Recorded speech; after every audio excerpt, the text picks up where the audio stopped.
Good morning, everyone, and welcome to Live Like a Pioneer. So today we are going to be making a tin punch wall hanging. You can do tin punch lanterns as well. It's a similar idea. You would just use a can instead of what we were using, which is a disposable pie tin.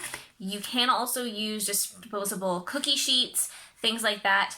We do not recommend using an actual cookie sheet or anything that's really thick because it is a little more dangerous to punch through, whereas this, very easy to punch through using a hammer and a nail that you probably have at home. Here's my nail. It's a little small one. What you need is, again, your pie sheet. First thing we're going to do is trace around a piece of paper. I am reusing this piece of paper from when I practiced making straight lines using my sewing machine. And we're going to trace around the bottom of the pie pan. I have a pen here, and we're just going to trace around it. That's not going to work too well, so I'm going to use this marker.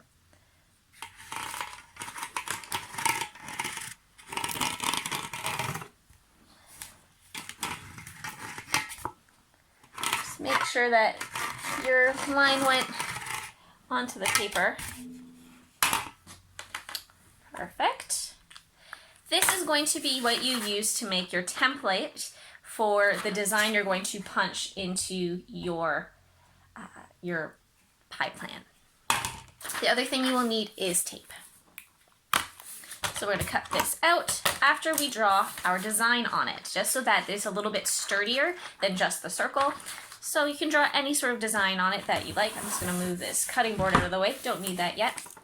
I am going to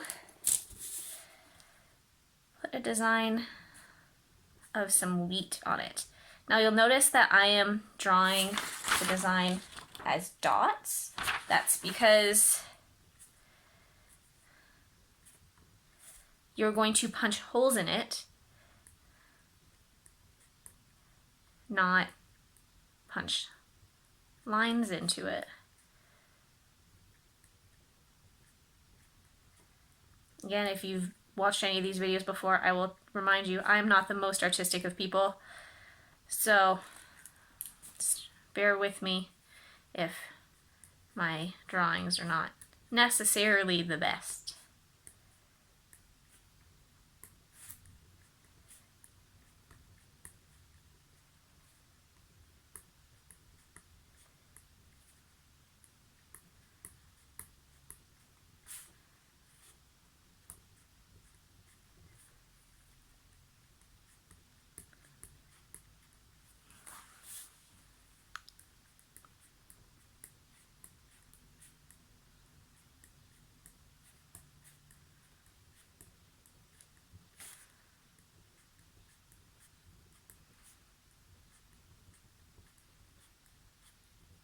You can draw anything you like. It can be a word, it can be, oh, my circles are getting a little sloppy. It can be like welcome, it can be your last name, it can be anything at all. So here's some of my wheat. And I am going to put the word home on here. I am not going to write the word home as dots. I'm just going to punch them once it is done. So here's my design. It's best to make it fairly simple. You don't need to make it extravagant. So you just want to cut out your design once you've drawn it.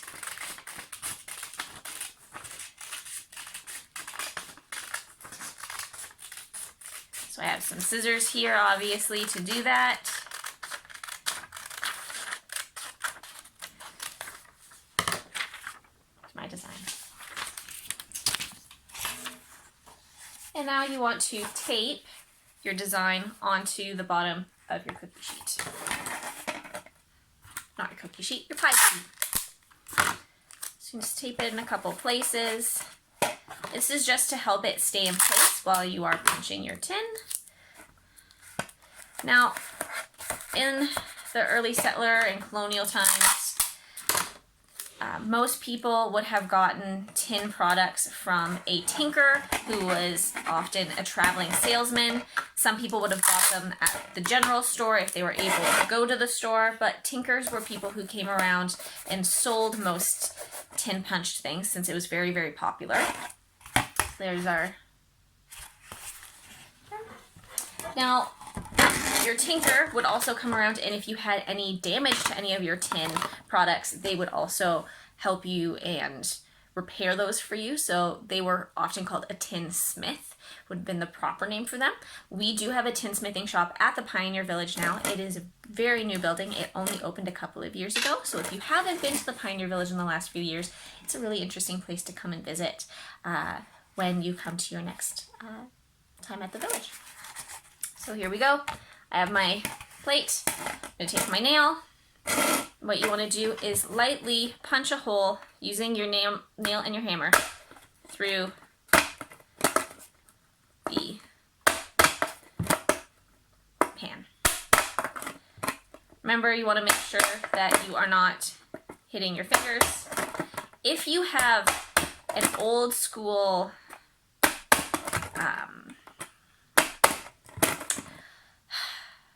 clothes peg, you can use that to help protect your fingers if you're worried about hitting your fingers with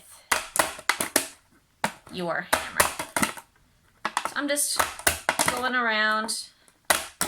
You can use different depths to add shading and things like that to your tin punch.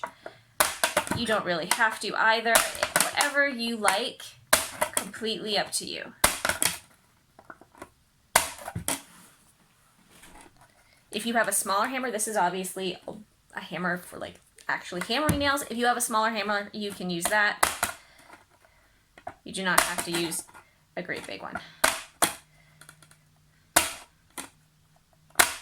You want to make sure that you are spacing out your dots so that when you're hammering, they don't poke into each other. So even though on some of my drawing I put in dots in certain places, I'm not punching all of them because they might be too close to each other are. So I'm just going to go along and keep punching our thing.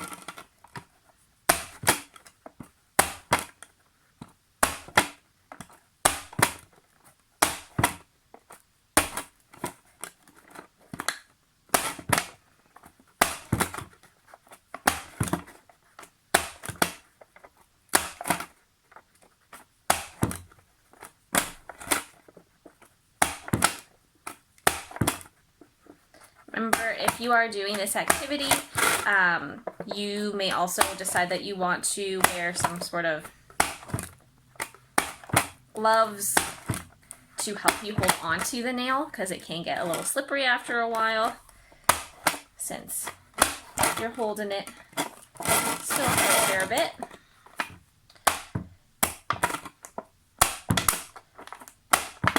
After we're done this piece of wheat, so I've done 2 pieces of the wheat, I have 3 on here as well as home, we will take a look and see how it's going. Obviously, I do not want to remove my covering so that I can tell where my design is, but if we look at the back, you can see that, the holes right there.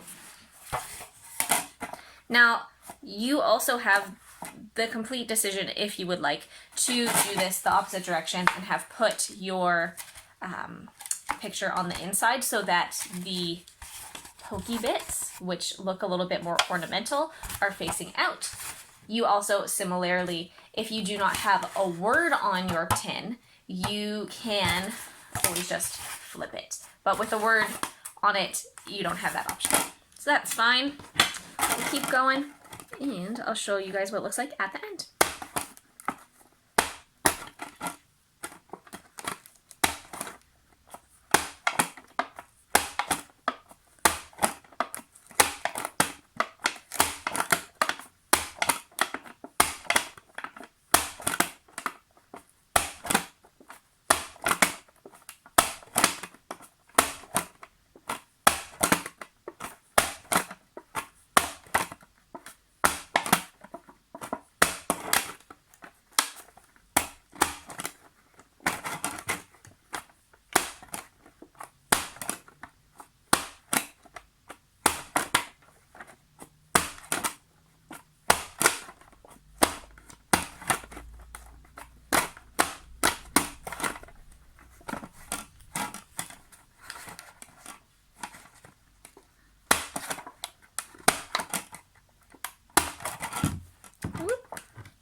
Also, you can always take breaks while you're doing this. If your arm gets tired, take a rest, put your hammer down for a little bit.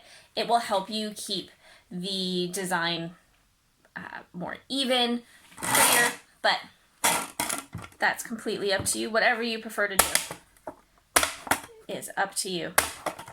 It is your design. It's your craft. It's all for fun.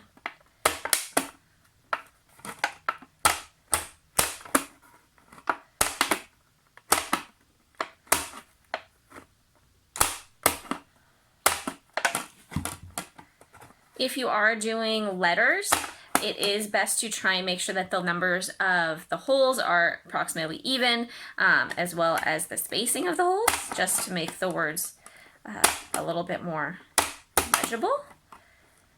Obviously, circle letters are a little bit harder to do, so forgive my O on this one, guys.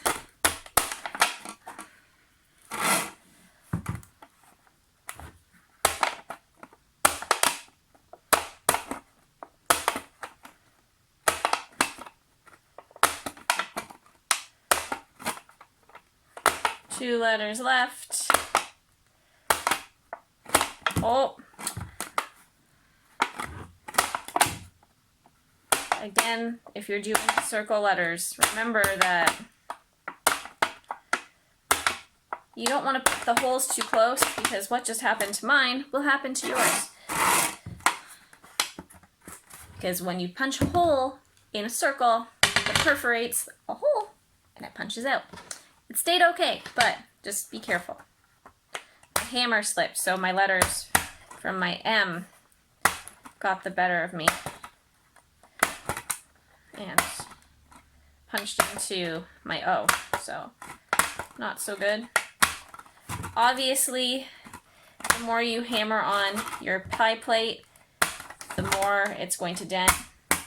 So you might want to push it back out at the end. We'll remove this.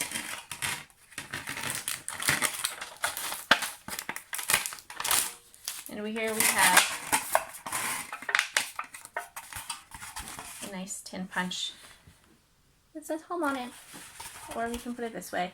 Obviously, for you, because the video recording is backwards, this is the correct direction. But when it will be hanging on the wall, it will read the correct way. So the last thing you might want to consider is punching a hole in the top if you would like to hang this on something. Something to remember also is that if you are going to do this, make sure you have something hard underneath. So I have my cutting board. It is a glass cutting board. If you don't have a cutting board for whatever reason, but you do have some cardboard or anything like that, you can put that out on your table. I also have a cutting mat on my table, so it probably would have been okay anyway, but extra precautions always good. So what I would like to do is poke a hole in the top, in the rim of my pie pan. I'm just going to try and poke it through. I'm not going to use the hammer, just like that. I'm going to make a couple of holes really close together, hopefully, so that I might be able to get my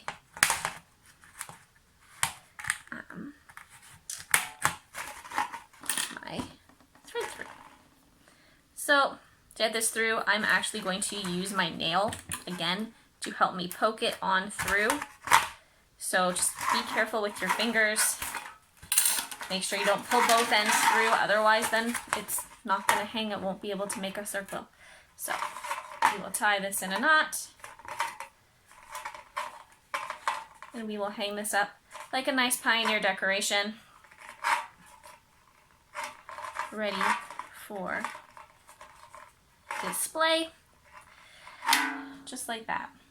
Okay. If you are deciding you want to do a lantern, make sure that, again, just like when we were making this one, you want to draw your design on a piece of paper first. Make sure it wraps around in all the directions. Again, tape it on so that it doesn't come loose and then you lose your pattern. You also would like to make sure if you are doing a can of some sort that you have something to hold it in place. Otherwise it might roll off your space while you are trying to tin punch it, and you might hit your fingers, so you want to be very, very careful with that. So please, if you are doing a lantern, be very, very careful. You can also do a lantern like this and make this into a sconce by attaching another piece of pie pan to the bottom and putting your candle on that, and then it can hang up on the wall. But then this is the back, it's not the front, unless you have a way of hanging it securely with the bottom attached. But for us today, this is just going to be a wall hanging. I hope everybody has a fantastic day, and we'll see you next time for more Live Like a Pioneer. Have a great day.